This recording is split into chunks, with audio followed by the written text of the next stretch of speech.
பேசல. கர்த்தருக்கு ஸ்தோத்திரம் உண்டாவதாக. நம்ம சில வசனங்களை பார்ப்போம்.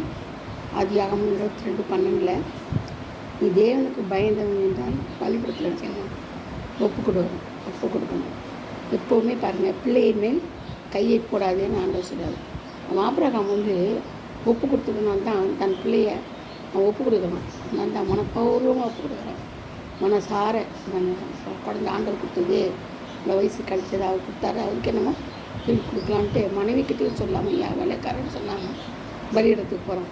அப்போ அந்த இடத்துல கடைசியில் நேரத்தில் ஆண்டவர் சிலர் பிள்ளையார் மேல் கை போடாதுன்றது.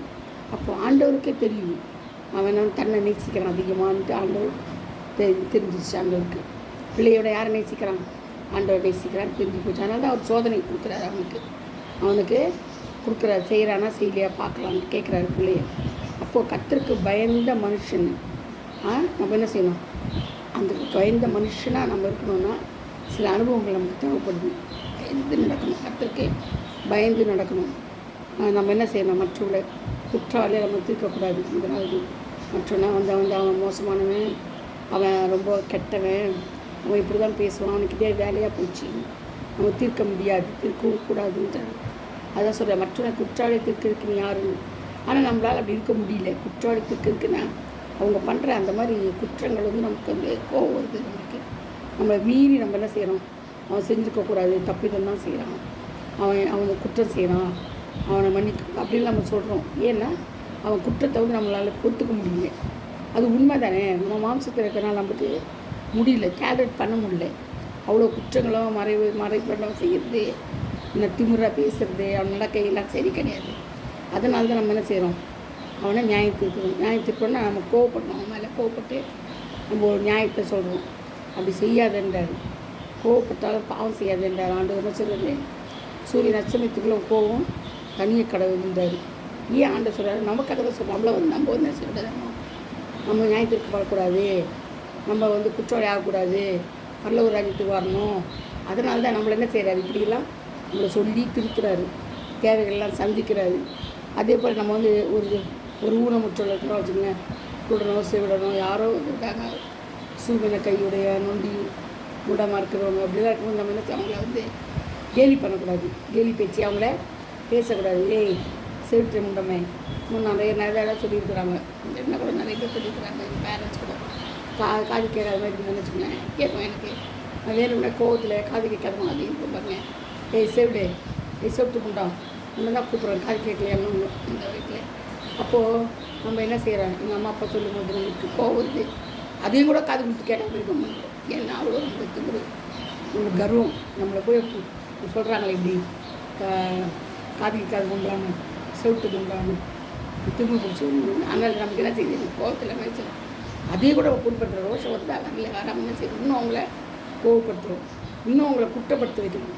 அப்போ நம்ம மற்றவங்களை குற்றப்படுத்த வைக்கும்போது அது ஒரு பாவம் தானே, அது ஒரு மீறுதல். ஆண்டவருக்கு பிரியமில்லாத காரியம். மற்றவங்களை நம்ம குற்றப்படுத்துறது மட்டும் இல்லை, நம்மளும் குற்றவாளி ஆகிறோம் அதில் இல்லைங்களா? நம்மளும் குற்றவாளி ஆகி அவங்களையும் குற்றப்படுத்தி அவங்களுக்கும் நியாயம் விசாரிப்பு, நம்மளுக்கும் நியாயம் விசாரிப்பு, தேவையான நமக்கு இதெல்லாம் தேவையில்லாத வேலை. அதனால தான் ஆண்டவன் சொல்கிறது, செய்யாத, பண்ணாத, சொல்லாத, பார்க்காத, போகாத ஆண்டவன் சொல்கிறார். நம்ம ஆண்டோட பேச்சு கேட்டாலே நம்ம பசுத்து முடிஞ்சு என்ன செய்யணும்? பல்லவரும் போயிடலாம். சிலர் ஆண்டவர் பேச்சு கேட்க மாட்டாங்க. அவங்களுக்கு அந்த துன்மார்க்கம் தான் முக்கியம், கீழ்ப்படியாமல் ரொம்ப முக்கியம். கீழ்ப்படியாமையே தான் இருப்பாங்க எப்போவுமே, செவிட்டுக்குரிய மாதிரி இருப்பாங்க. அது என்னென்னா ஒரு பார்த்து நானும் இருந்திருக்கேன். ஏன்னா நான் அந்த மாதிரி கோவப்பட்டு இந்த மாதிரி இருந்திருக்கேன். மற்றவங்க மேலே எரிச்சல் வந்துடும் எனக்கு. இவங்க நம்மளை இது பண்ணுறாங்க, இல்லை நம்ம பழி வாங்கணுன்ட்டு என்ன பண்ண தெரியுமா? காதிங்க கது கண்ணுந்திர மாதிரி நான் போவேன். அப்படியே கீழே வேறு பொருள் ரேட்டு வச்சுட்டு போயிருக்கேன். இந்த மாதிரிலாம் வீட்டில் செய்வேன் நான்.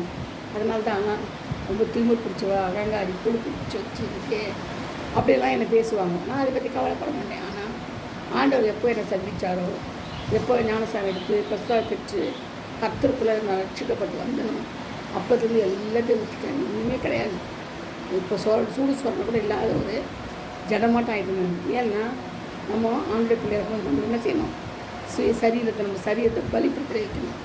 நம்ம சரீரத்தை பலிப்படுத்த கூடணும்.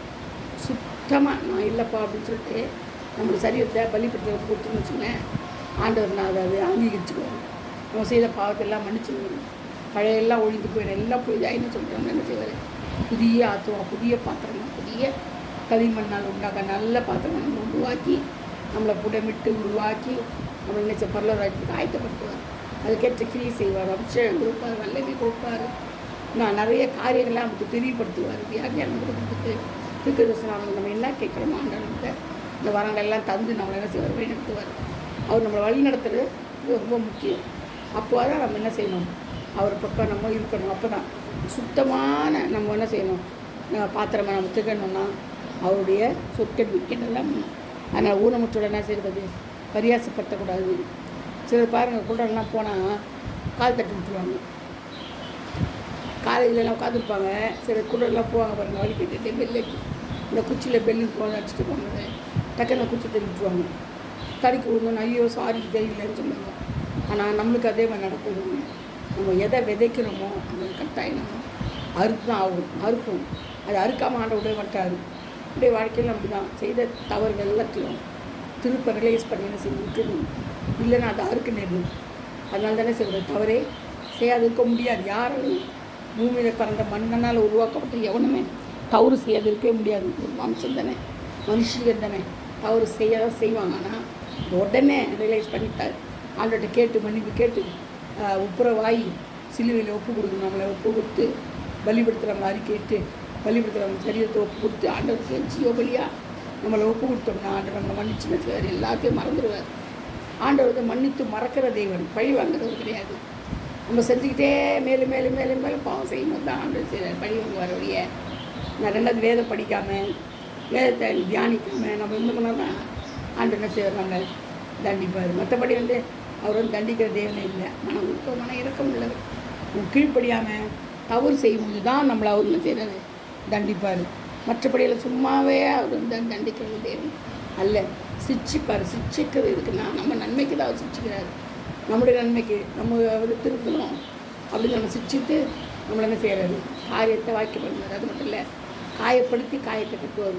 நம்ம காயப்படுத்தின்னு வருவோம்ல, ஆனால் என்ன செய்வார், காயப்படுத்தி காயத்தை கட்டுவார். நம்மளை வருடுவார். வருடி நம்மளுக்கு என்ன செய்வார், ஆலோசனை தந்து நம்மளை நடத்து வரும்.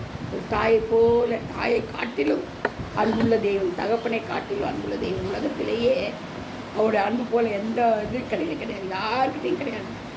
ஒரு மனுஷனோ தாயோ தகப்பனோ உலக பிரகாரமோ யாருக்கிட்டையுமே தேவ அன்பு கிடையாது. தேவனுக்கு மட்டும்தான் தேவ அன்பு. தேவன் தான் எல்லாமே, நம்மளுக்கு எல்லாமே.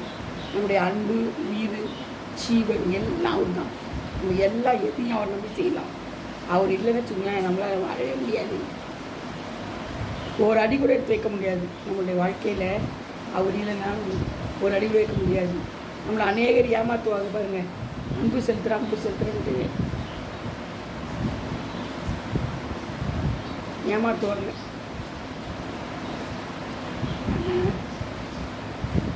அந்த அன்பெல்லாம் மாயைங்க. மாயான அன்புக்கு நம்ம விடுதலை ஆகணுக்கிட்டாங்க. செஞ்சாங்க.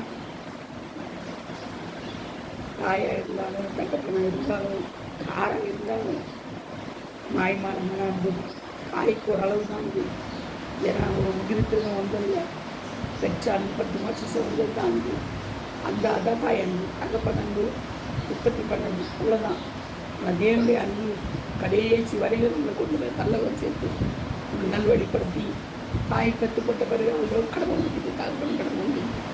என்னது அதை முளக்கிறது, ஸ்கூல் படிக்கிறது, வைக்கிறது, அதுதான் அந்த தேவனுடைய அன்பு. எல்லாமே அவர் தான்.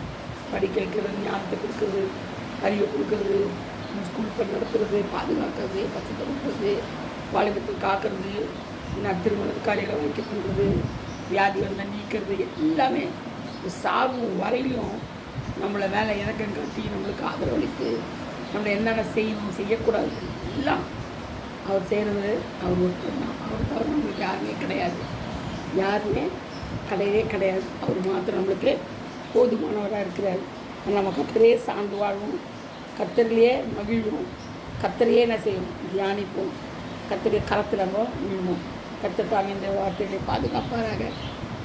தேவ கரத்தில் நம்ம மட்டும் இருக்கணும், தேவனோடு இருக்கணும், தேவனோட சஞ்சரிக்கணும். ஏனோக்கி போல இல்லையா, நம்ம ஏனோக்கோடு தேவனோடு ஏனோக்கு சஞ்சரித்தது போல் நம்மளும் ஆண்டோடு சஞ்சரிக்கணும். ஒரு தேவை நான் சந்திக்கணும். அவருடைய ஆலோசனை கேட்டு நடக்கணும். சரிங்களா? கர்த்தர் தாமே இந்த வார்த்தையில் ஆலோசனை பாதுகாப்பாக லேலியா ப்ரைஸ் எல்லாம் God bless you. Thank you all.